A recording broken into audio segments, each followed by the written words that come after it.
Hey, what's up guys? Joker here, and I hope you're all doing well. Today we are going to be doing a review for a new keyboard which I got into test on the channel in the form of the Motospeed K87S RGB. This is a 10 keyless keyboard, which is my personal preference in terms of keyboard sizes. I don't really find myself using numpads that often, although I understand they're important to a lot of people. I just personally find the 10 keyless keyboards to be a lot better for my needs for gaming and things like that. So that's why I tend to gravitate towards these type of keyboards usually. And this keyboard is actually priced very reasonably at under $60. It's got RGB, full N key rollover, and all of that with mechanical switches. So we're going to get fired into everything. But first, I want to let you know about today's video sponsor, bzfuture.com, who were kind enough to also provide out the keyboard, which we're going to be testing in this video. Over on their website, they offer lots of different things for PC gamers. You got your keyboards, mice, gaming chairs.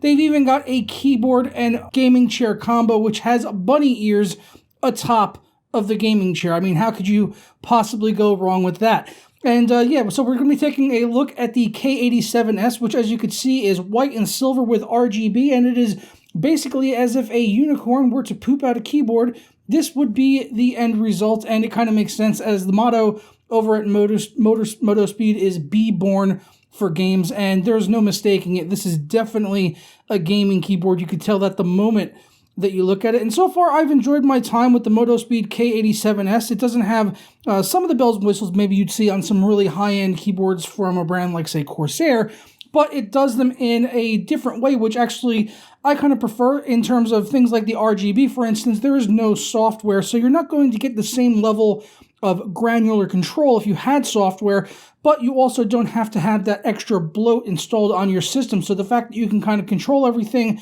and do it all from a mechanical level from the keyboard itself, I personally prefer.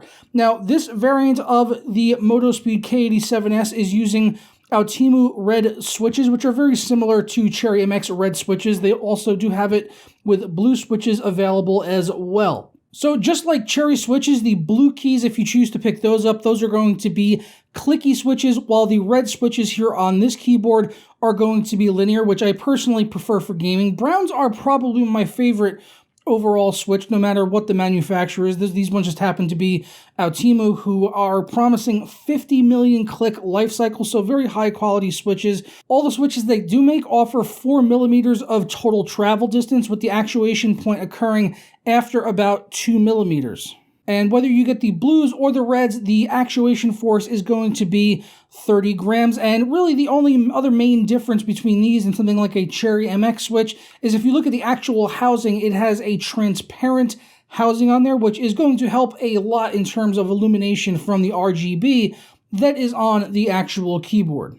And overall, I've had no problems with these switches whatsoever. I know a lot of people like Cherry MX switches, but I've used a wide variety of different brands of switches, Romer G's, Cherry MX, Altimu, Kale switches, and personally, I've never really had a problem with any of them, and these are very popular. Actually, you can usually find them online. A lot of people like to buy these if they're doing like custom keyboards, which is becoming more and more of a popular thing, which my buddy Brian over at Bad Seat Tech, he covers a lot of that kind of stuff. So Altimu switches are very popular with that community right now, and these are being used here, and it's definitely helped keeping the cost down on these by also not sacrificing too much quality, as they still have a 50 million click life cycle. Now, as I mentioned, you do have full RGB control on this keyboard. You can go ahead and cycle through a whole bunch of different profiles, static colors, completely disable the RGB if you want. You can set the different speeds of the RGB, and you could do that not only for just the keys, but then there's also independent control for the border light, which goes around the outside of the keyboard, which I actually haven't really seen that too often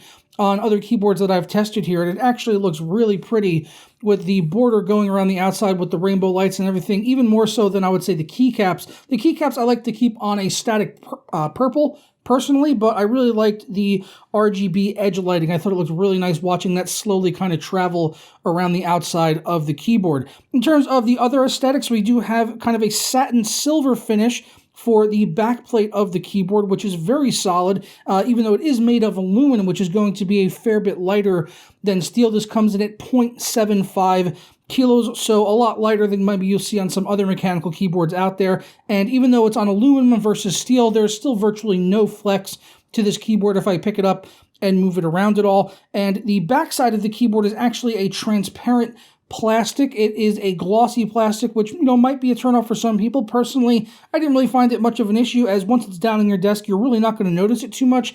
And if anything, it kind of helped a lot with the illumination for the edge lighting. So I think that's a worthwhile sacrifice if you do want to have the extra edge lighting from the RGB on here. On the back side, of course, we do have a couple of feet, which just have one size that you can go ahead and flip them up into, which I personally prefer to use. I like having the top portion of the keyboard elevated, as I find it to be a bit ergonomic.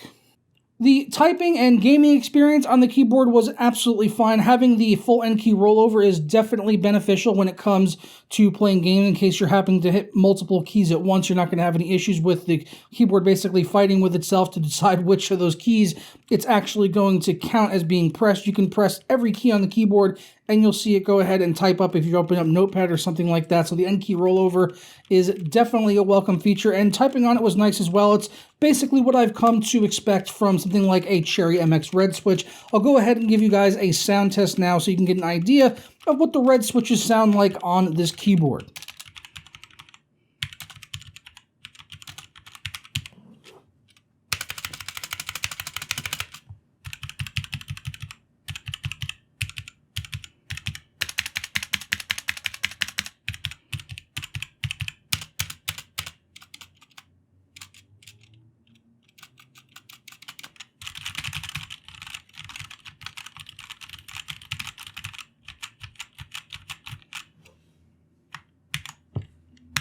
So yeah, as you can hear there, it's basically on par with what you'd expect from Cherry MX Red switches. They're definitely not the loudest switches out there, which you maybe would get with something like a blue switch. Those are definitely a lot louder if you were to pick up something like that, but some people like them to be louder. Some people like to have that clicky mechanical switch. The linear for me is great for a combination of things, for gaming as well as just typing and also video editing, which of course I do on a daily basis here for running the channel. So overall, at the end of the day, I was pleased with the keyboard. If there was anything I were to maybe change about it, would be maybe the printing on the keycaps. I would have gone with maybe a little bit of a simpler design, as it would be a little bit easier to kind of read and things like that. But it's not really a deal breaker out there. And since this is using clone MX switches, you can actually put any compatible keycap on there. So any type of keycaps you find out there that would work with MX keys, MX switches, I should say, you can go ahead and swap those onto here as well. So you definitely have that benefit. So for price at just under $60, you're basically getting a good foundation,